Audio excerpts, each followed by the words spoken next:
Elon Musk reveals the shocking truth about Whoopi Goldberg in court. Elon Musk just sent shockwaves through Hollywood with a stunning revelation in a high-stakes courtroom showdown. The evidence he presented wasn't just surprising, it was explosive. No one felt the impact more than Whoopi Goldberg. Stunned and visibly shaken, she sat in silence, her hands trembling, her eyes welling up with tears. The truth had finally come to light. Secret emails, staggering figures, and a dark secret Hollywood had buried for years. Now, the world is watching. What is this shocking revelation? Why is Whoopi so shaken? The answers are more disturbing than anyone could have imagined. Let's dive in. Corinne Elaine Johnson was born on November 13, 1955, in Manhattan, New York City.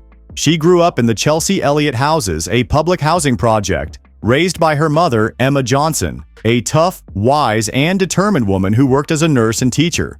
Her father, Robert James Johnson Jr., was a Baptist clergyman, but it was Emma who raised her and her brother Clyde as a single mother. She attended St. Columba's, a local Catholic school, but later dropped out of Washington Irving High School. Her roots trace back to Fayetteville, Georgia, Palatka, Florida, and Virginia, where her ancestors had moved north over generations. Her stage name, Whoopi, came from an unexpected source, a whoopee cushion. She once explained, "When you're performing, there's no time for bathroom breaks. If you're gassy, you just let it go." People started calling me a whoopee cushion, and it stuck. As for Goldberg, she claimed it was part of her heritage, though research later revealed no known Jewish ancestry in her family. Despite this, she has always embraced a multicultural identity, saying, "My family is Jewish, Buddhist, Baptist, and Catholic." A pivotal childhood moment came when she saw Nichelle Nichols as Uhura on Star Trek. She excitedly told her mother, "Mama, there's a black lady on TV, and she ain't no maid." That moment ignited her love for the series, eventually leading to her role as Guinan in Star Trek: The Next Generation. In the 1970s, she moved to California, working as a waitress in San Diego before settling in Berkeley. She took on a string of unusual jobs: bank teller, mortuary cosmetologist, even bricklayer while joining the avant-garde theater troupe Blake Street Hawkeyes. She also taught acting classes with Courtney Love among her students. Her life took a traumatic turn in 1978 when she witnessed a mid-air collision in San Diego, leaving her with a lasting fear of flying and PTSD. But through it all, she kept pushing forward, carving a path that would eventually lead her to stardom. From a tough childhood in New York to Hollywood fame, Whoopi's journey is truly inspiring. Comment respect if you admire her determination. Whoopi Goldberg trained under renowned acting teacher Uta Hagen at the HB studio in New York City, honing her craft before making her first on-screen appearance in Citizen: I'm Not Losing My Mind, I'm Giving It Away, 1982. An avant-garde film by San Francisco filmmaker William Farley. Her rise to prominence began in 1983 with a one-woman show where she portrayed the legendary Moms Mabley.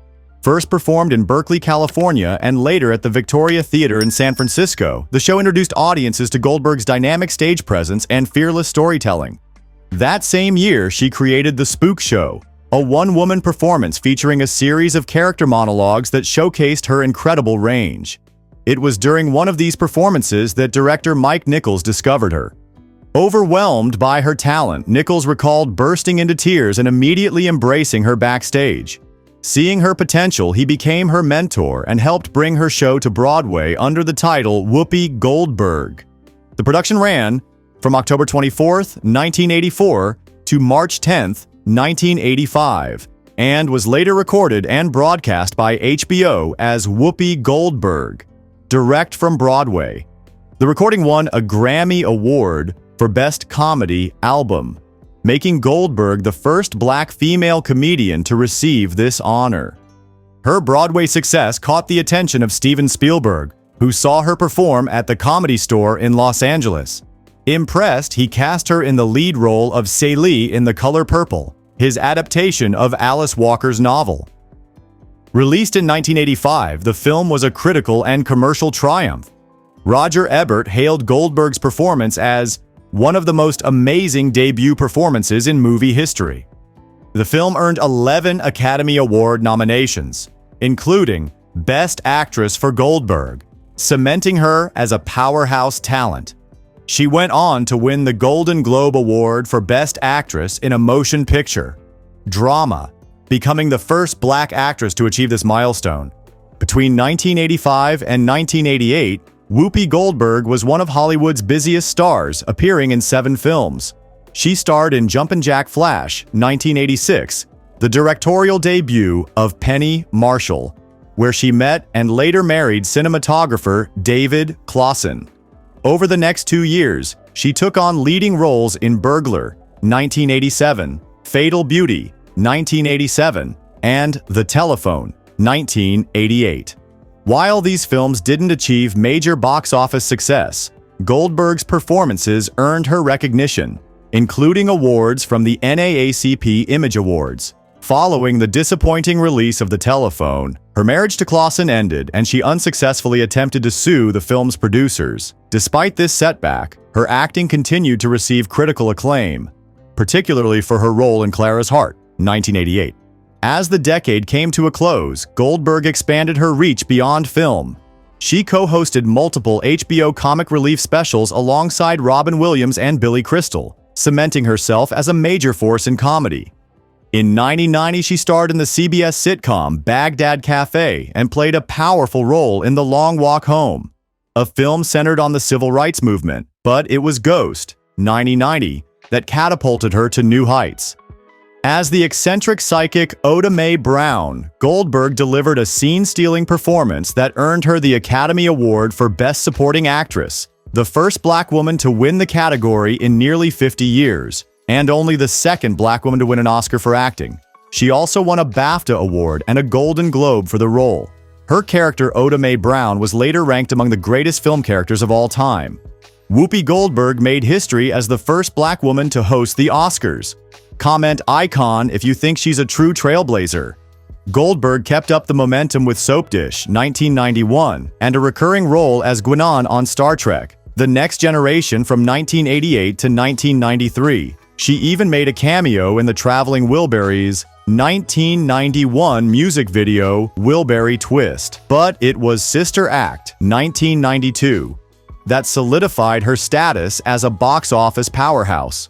The film grossed over $200 million, equivalent to nearly $450 million today, earning her another Golden Globe nomination.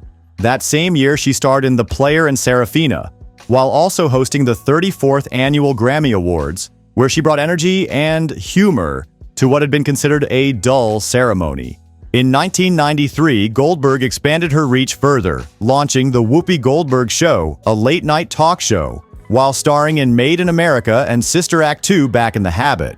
With a reported salary between $7 to $12 million for Sister Act 2, she became the highest-paid actress in Hollywood. From 1994 to 1995, she took on a diverse range of projects, appearing in Karina, voicing Shenzi in The Lion King, and starring in Theodore Rex, The Little Rascals, The Pagemaster, Boys on the Side, and Moonlight and Valentino. She also made a guest appearance on Muppets Tonight in 1996. In 1994, Goldberg made history as the first Black woman to host the Academy Awards, a role she reprised in 1996, 1999, and 2002. She remains one of the show's most celebrated hosts. She continued her prolific acting career in 1996, starring in Bogus with Gérard Depardieu, Eddie, The Associate with Diane Wiest, and Ghosts of Mississippi with Alec Baldwin and James Woods. During the filming of Eddie, she began a long-term relationship with co-star Frank Langella, which lasted until 2000. That year, she also co-wrote Book, a collection of her personal insights and opinions. On Broadway, she took over the role of Pseudolus in A Funny Thing Happened on the Way to the Forum, receiving praise for bringing a fresh, modern energy to the classic musical. Between 1998 and 2001, Goldberg continued taking on diverse projects, starring in How Stella Got Her Groove Back, Girl, Interrupted, Kingdom Come, and Rat Race. She also starred in ABC TV productions of Cinderella, A Night in Camelot, and Call Me Claus. In 1998, she gained a new audience as the center square on Hollywood Squares, a role she also executive produced, earning 4 Emmy nominations before leaving in 2002. In 1999, she voiced Ransom in the British animated children's series Foxbusters. By the end of the 1990s, Goldberg had solidified her status as one of the most prolific actresses in Hollywood.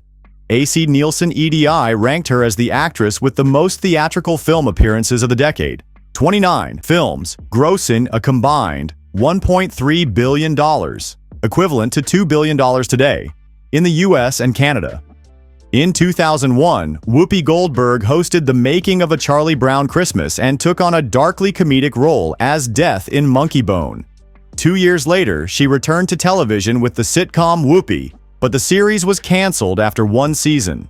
That same year, on her 46th birthday, she was honored with a star on the Hollywood Walk of Fame.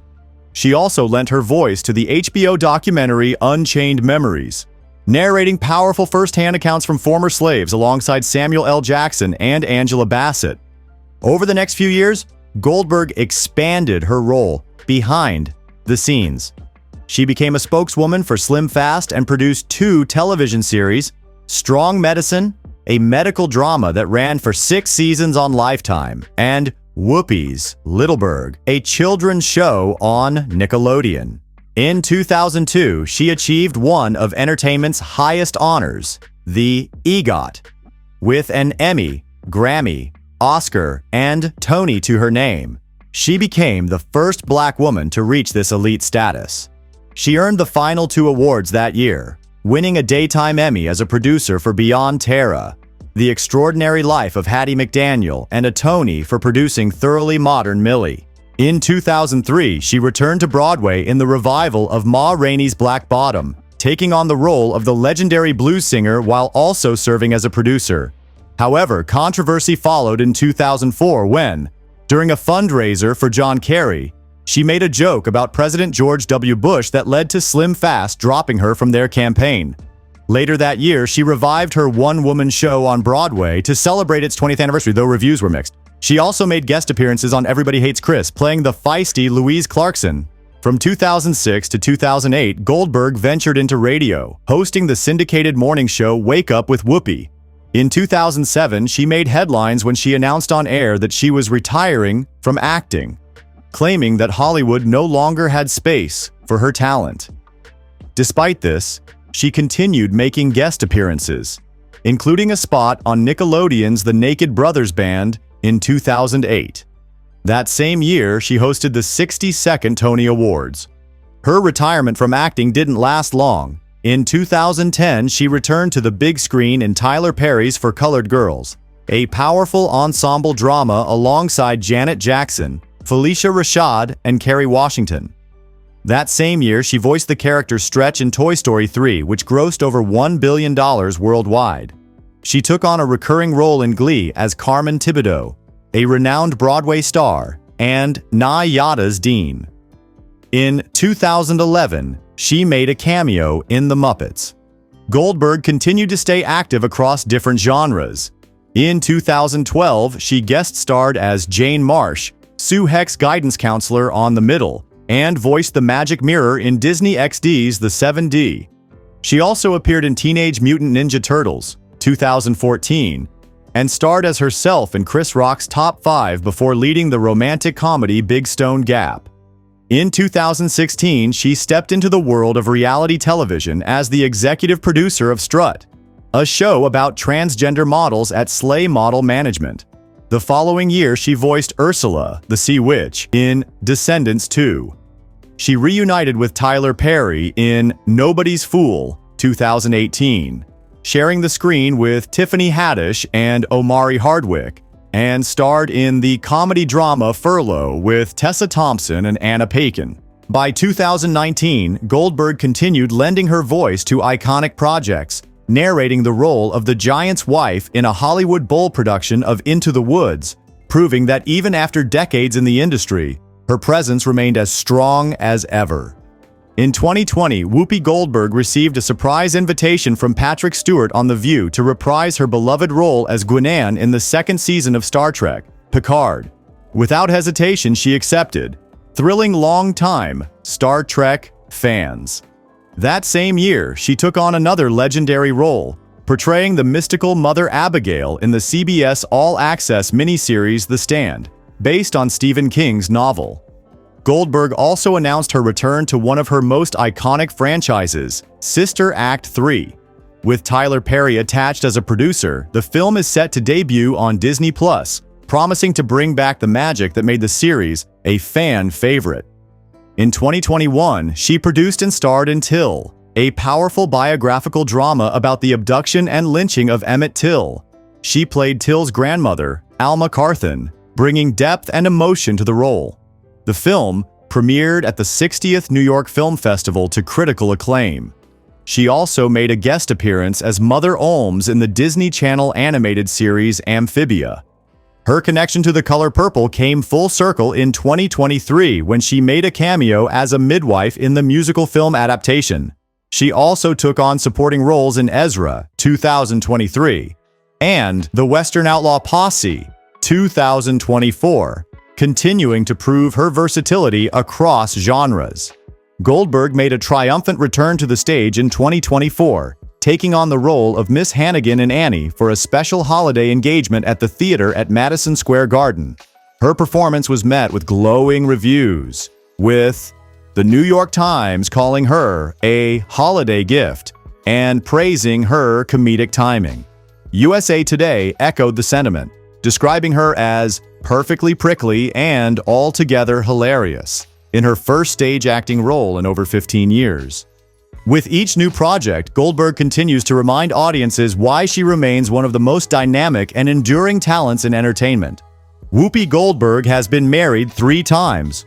Her first marriage was to drug counselor Alvin Martin from 1973 to 1979, followed by cinematographer David Clausen from 1986 to 1988, and union organizer Lyle Trachtenberg from 1994 to 1998-1995.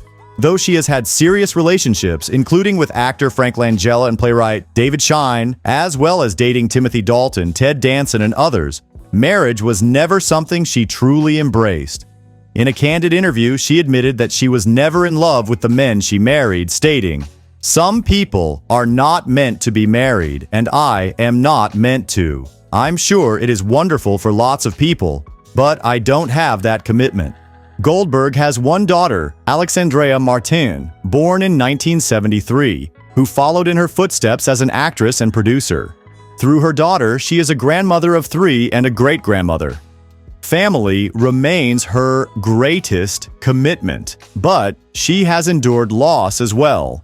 Her mother, Emma Johnson, passed away in 2010 after suffering a stroke. And 5 years later, her brother Clyde died of a brain aneurysm. Throughout her life, Goldberg has been outspoken about personal experiences that many shy away from discussing. In 1991, she revealed that she had undergone multiple abortions in her youth, even attempting to terminate a pregnancy at 14 using a coat hanger. She later became an advocate for reproductive rights, arguing that women should have the freedom to make their own choices. Goldberg has also been open about her struggles. She once described herself as a functioning drug addict and admitted to smoking marijuana before accepting her Oscar for Ghost in 1991. In 2019, she faced a serious health scare, battling pneumonia and sepsis, which forced her to take a leave of absence from The View. Diagnosed with dyslexia, Goldberg has never let it hold her back. She prefers to be called an actor rather than an actress, explaining, "An actress can only play a woman. I'm an actor. I can play anything." Despite her fame, she values privacy. She resides in Llewellyn Park, New Jersey, enjoying the tranquility it offers, and also owns a summer home on the coast of Sardinia. In a surprising discovery on Finding Your Roots, she learned that she is distantly related to Pro Football Hall of Famer Tony Gonzalez. Just another unexpected twist in the life of one of entertainment's most enduring figures. Goldberg and Musk have been at odds for years, clashing over society, technology, and free speech.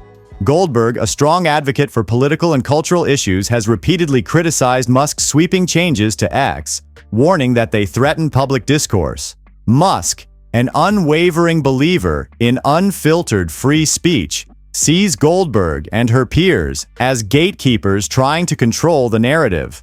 The feud exploded when Whoopi Goldberg called out Elon Musk on air. Twitter used to be a place for real conversation. Now it's chaos. Her sharp critique sparked an online firestorm. She accused Musk of turning Twitter into a breeding ground for hate, calling his free speech policies a smokescreen for misinformation. She didn't stop there, slashing jobs, ruthless, selling blue checks, a cash grab that let anyone impersonate public figures, suspending journalists, proof his free speech stance was just about control. If we don't push back now, she warned, he'll decide who gets silenced next. Her words divided the internet. Some cheered her on, others accused her of stifling debate. But if she expected Musk to back down, she was mistaken. He fired back with cryptic tweets. Some people pretend to be moral voices but just protect their own interests. Then came the bombshell. I have a receipt. Social media erupted. What proof did he have? Days later, Musk made his move, taking the fight to court. His supporters saw it as a reckoning. Goldberg's fans called it a stunt.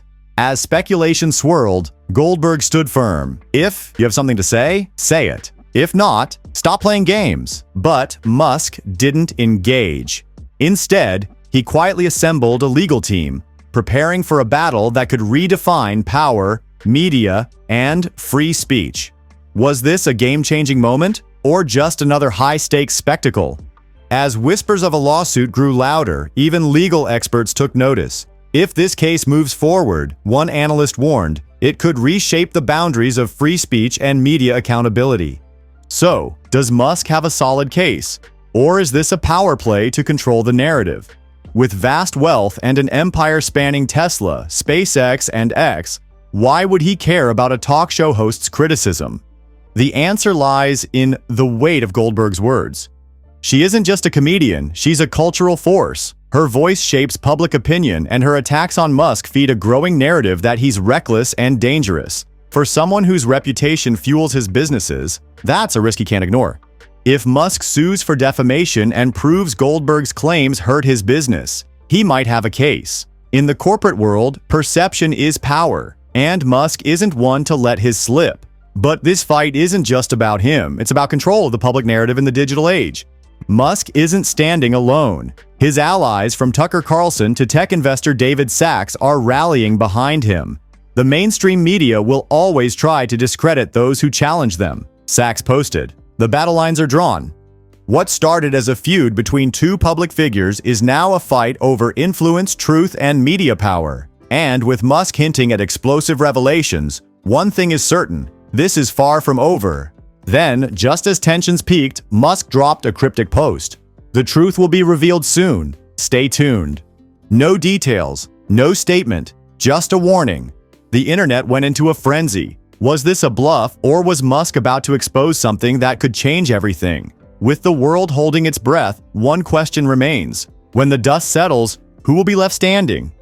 Rumors swirl that Elon Musk holds explosive evidence, sensitive documents exposing a coordinated effort to manipulate public opinion and destroy his reputation. But if such a scheme exists, who's behind it? And is Whoopi Goldberg a key player, or just a pawn in a larger game? Less than an hour after Musk's cryptic post, Nans, the Truth Files topped X's trending list. His supporters believed he was about to expose a powerful media conspiracy. Goldberg's defenders dismissed it as a distraction from Musk's controversies. The internet exploded with theories, heated debates, and deep dives into the unfolding drama. Anonymous accounts added fuel to the fire, claiming Musk had undeniable proof. There are forces shaping public perception, one high-profile user warned. Then came another twist, an article alleging a network of influential figures had been working to tarnish Musk's image. Suddenly, the stakes were bigger than just Goldberg. Was she a vocal critic or part of an orchestrated takedown? As chaos spread, questions emerged about Goldberg's true role. She insisted she was just expressing her opinion. But as whispers of Musk's documents grew, public perception shifted. Was she a key player in a media war, or just another target caught in the crossfire? Online speculation ran wild. Some saw her as a mouthpiece for a larger anti-Musk effort. Others dismissed the idea, calling it an unfair attack. Then, on her show, Goldberg made a cryptic remark: "The truth is the truth." Neither confirmation nor denial, but it only deepened the mystery. Musk poured more fuel on the fire with another ominous post: "Nothing is more powerful than the truth." A warning? A final move before revealing his evidence? So, what is the truth? Does Musk have proof that will change everything? Or is this just a strategic spectacle? And the biggest question, was Goldberg part of a calculated campaign or just collateral damage in a much larger war for control? Until the truth files are revealed, it's all speculation. But one thing is clear: when the truth comes out, it could change everything. Elon Musk's long-awaited truth files are out, but instead of settling the debate, they've ignited an all-out war. Social media has become a battlefield, with Musk's supporters and Whoopi Goldberg's defenders clashing over what the revelations actually prove. Does the truth even matter anymore, or is this just a war of beliefs? Within hours, the truth files dominated X. Musk's followers claimed the documents exposed a calculated effort to destroy his reputation, with Goldberg playing a role, knowingly or not. Elon was right all along, one user declared. Goldberg's supporters dismissed it as a distraction, arguing there was no direct link between her and any organized attack. She was just exercising free speech, a fan countered. The chaos spread to Reddit, where heated debates raged across subreddits dissecting every angle. Meanwhile, major corporations were growing uneasy.